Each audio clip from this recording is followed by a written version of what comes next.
Guys എന്തൊക്കെയാണ് ഇഷ്ടം. അപ്പോൾ നമ്മളൊന്നും ഉണ്ടാക്കാൻ പോകുന്ന കറി എന്ന് പറഞ്ഞാൽ ഇതിൽ മത്തന് കുറച്ച് വെള്ളം ഒഴിച്ചടിച്ചോളൂ. മത്തന് അതുപോലെ കുമ്പളങ്ങ കേട്ടോ. ഇതുപോലെ ഒന്ന് ഉണ്ടാക്കി നല്ല അടിപൊളി കറിയാണ്.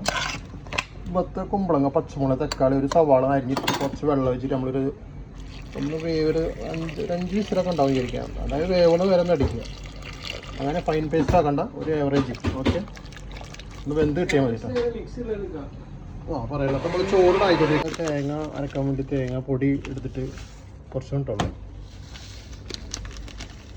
അപ്പോൾ തേങ്ങയിൽ ഇതുപോലെ തേങ്ങാപ്പൊടി ഇവിടെ കിട്ടും കേട്ടോ. ഇവിടെ പല ഗൾഫ് രാജ്യങ്ങളും കിട്ടും. ഇവിടെ നമ്മൾ ഉപയോഗിക്കുന്ന ഇതല്ല തേങ്ങാപ്പൊടിയാണ്.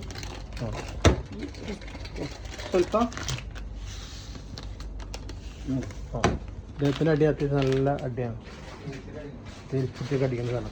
അപ്പോൾ ഉണ്ടാക്കുമ്പോൾ ഒന്ന് പിന്നെ നമ്മളെ കറി അത്യാവശ്യം ഒരു 5-6 വിസിലടിച്ചിട്ട് അത്യാവശ്യം കുറച്ച് പേസ്റ്റ് അതിനിട്ട് ഇത്ര നാവാൻ പാടില്ല. ഇതിലൊരു 2-3 വിസിലടിച്ചാൽ ഇത് കുറച്ച് അധികം അടിച്ച് കഴിയും. ഓക്കെ, നമ്മുടെ കറി ഇവിടെ ആയിട്ടുണ്ട്. അപ്പോൾ നമ്മുടെ ഫ്രഷ് മീൻ കുറവാണ്. ഇവിടെ 4 പീസ് മീൻ പൊരിക്കുന്നുണ്ട്. ഓക്കെ, ഇവിടെ വെറൈറ്റി സാധനങ്ങളൊക്കെ എടുക്കുന്നുണ്ട്. ചോറോട് ആയിക്കൊണ്ടിരിക്കുന്നു കേട്ടോ. നമ്മളെ മീനൊക്കെ റെഡി ചെയ്യുന്നു കേട്ടോ. മീനൊക്കെ റെഡി ആയിട്ടുണ്ട്. നമ്മളെ ചോറ് റെഡി ആയിട്ടുണ്ട്. നമ്മളെ ഇനി മസാല അരക്കും.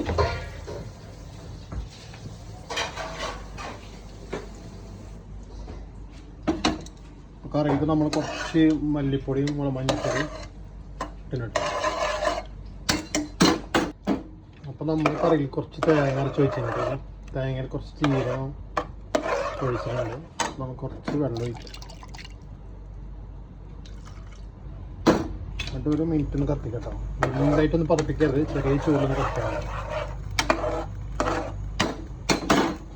കുറച്ച് വെള്ളം കുറവാണെങ്കിൽ നല്ല കറി അധികം വേണമെന്നുണ്ടെങ്കിൽ കുറച്ചും വെള്ളം ഒഴിച്ചോളൂ.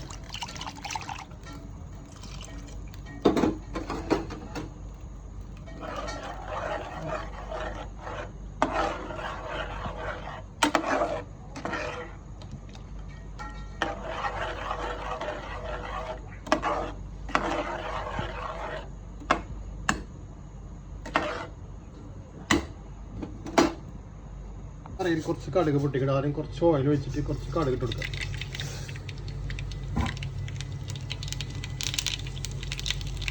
ഒന്ന് പൊട്ടി വരുമ്പോൾ കുറച്ച് കറിവേപ്പില,